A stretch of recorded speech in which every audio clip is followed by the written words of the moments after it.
And guys, good morning, good morning. So, andito ako ngayon kasama ang Quadro. Asan na yung isa?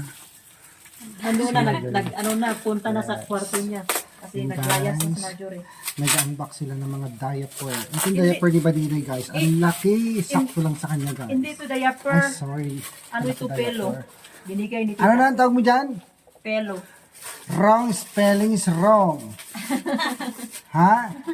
College ka na, pelo ka pa rin. Ano pala? Ano pala? Pillow. Pilo. Pilo. Binigyan kami ni Tita ng kutsun na ano.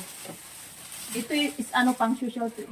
Sosyal. Oo. Ang problema, hindi ka naman sosyal. Hindi nga, lampas lupa nga ako. Diba? Ito mga babae guys, wala sila napapansin. Hindi ko alam kung bakit. Yan. Diba? Wala talaga sila napapansin. Habang binablog ko sila guys. Ala! Wow, ang bago ng cellphone Ay, niya. napansin din guys. Sorry kayo dyan. Ang bago. iPhone yan. Ang Ipon ko. Ang dami Hindi naming iPhone. labahin. Galing kami sa ano sa beach. Kaya Beach ba o betch? beach. Ah. Kaya Eh bakit ngayon, yung pilo, naging pelo? kaya ngayon is over pronunciation. Uber. Over. Ba? Ito mga labahin ito, ang dami. Kasi galing kami sa sa beach ganito. Si Marjorie. Bigyan niya ako 500, ako maglalaba. Ay, wala akong pera. Pagbalik dito, naka-dryer na rin yan. Wow naman. 500 Kaya ah. ito, maraming labahin. Kaya ko yan.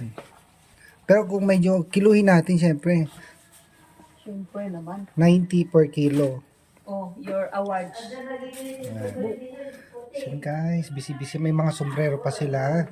Hindi ko alam kung saan sila pupunta po mga to, guys. Kaya magulo dito kasi si Marjorie. Dati naman laging magulo. Transfer na sa Hindi taas na si ako, Marjorie. hindi ako naninibago kasi always naman siyang magulo. Oy, ngayon lang Kasi Hindi. si Marjorie punta na sa taas. Lagi ko siya nakikitang magulo. Hindi na ito magulo pag wala na. O yung silupin mo na pinatago. Mamaya na. May tatapon kasi sayang.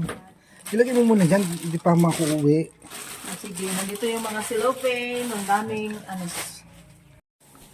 Upang magkakilala tayo masyado. Pareho tayo ng head ba? Diba? Taga saan ka ba? Taga Bukid ng Ay, bakit? Malayo sa kanila. Ako lang yung Kumusta naman ang buhay niyo doon? okay lang naman yun. Okay. Pero kapag hindi ka masipag, wala kang mga kain. Parang talento eh. Ano sa inyo bundok sa inyo? Ako, safety lang yun sa akin. Si Malayo sa ano, barangay. malayo. Sa school, pag pumupunta ka, naglalakad ka. Ako, Ah, 1 hour. 1 hour lakad? Hindi. Pero may boarding house kami dun sa ano.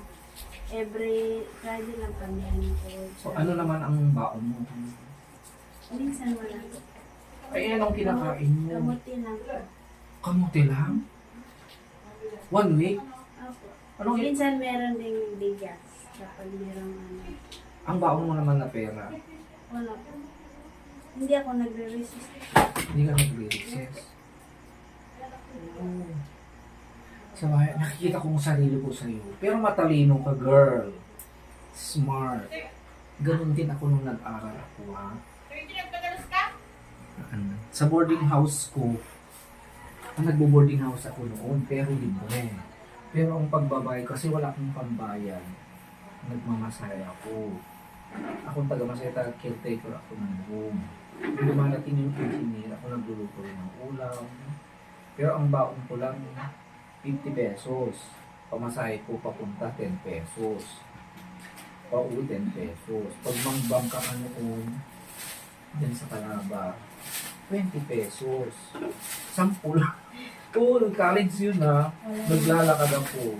Kumukuha ko ng mga kahoy, nilagay ko sa bahay. Pero nakatapos ako. Diba? Pero pag ikumpara mo ang buhay doon sa pinanggalingan mo at yung bagong buhay dito, anong masasabi mo? Mas maganda po dito kasi nabigyan ko yung mga pangangailangan namin. Kasi, Compare? kasi dun sa amin, minsan po hindi kami magtanghalian kasi wala kami magtanghalian. Wala. Tapos kapag yung papa ko karga ng mais sa kabayo, tapos kasya lang sa panghapunan, tapos pagka umaga naman, maghanap Kung walang mahanap. Wala din. Hindi, paano sakit ang tiyan niyo? Kamuti lang po yung ano. Ay di, kung walang bunga yung kamote. Wala kaya kakain. Ay, Diyos ko. So, dapat magtanim kayo ng kamote. Pero pag nagtanim na kayo, halimbawa patatanim pa lang, isang kayo kumukuha ng kanin. Ano, sipag lang. Mahal ang bigas doon. Opo, 25 yung ano. Yung Ay, dito sa Abra, mabubusog ka ng bigas. Di ba? Oo.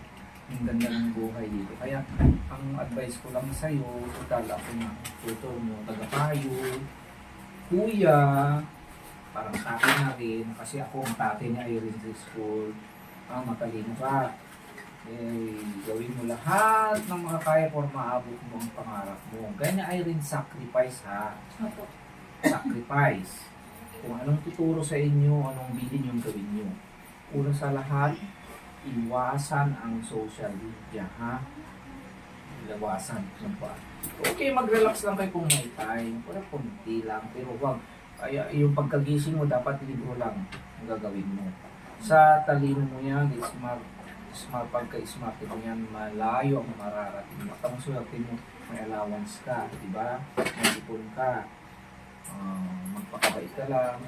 Kung saan ka nang dami, huwag mo munang isipin doon. Ha? Bayan mo sila. Kasi pag nandun ka, halimbawa, maghihirap kayo lahat. Pag umangat ka na balang araw, iaangat mo sila. Tingnan mo ako. Wala. Pero ngayon, teacher na ako. Kung nakikita ko ang sarili ko sa sana balang araw, magpagabait ka, kinig ka.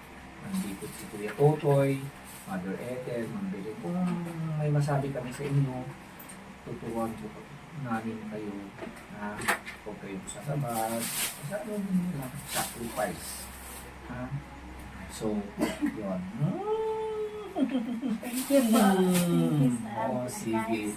Oo, ginawa ko na rin yan kay Irene many times. Pinapagalitan ko rin niya. Pag nagalit ako, galit yun ng kuya, galit ng tatay, nanay, friend, gano'n, ha? Okay. So, pero pag nasa school tayo, teacher ako, ha? Kung may kailangan ka, pumunta lang sa akin. Okay, pag nandito tayo, teacher pa rin ako, pero dapat normal tayo, ha? Don't worry, aalalayan kita ka namin. Okay. Thank you po. Bye-bye. Okay.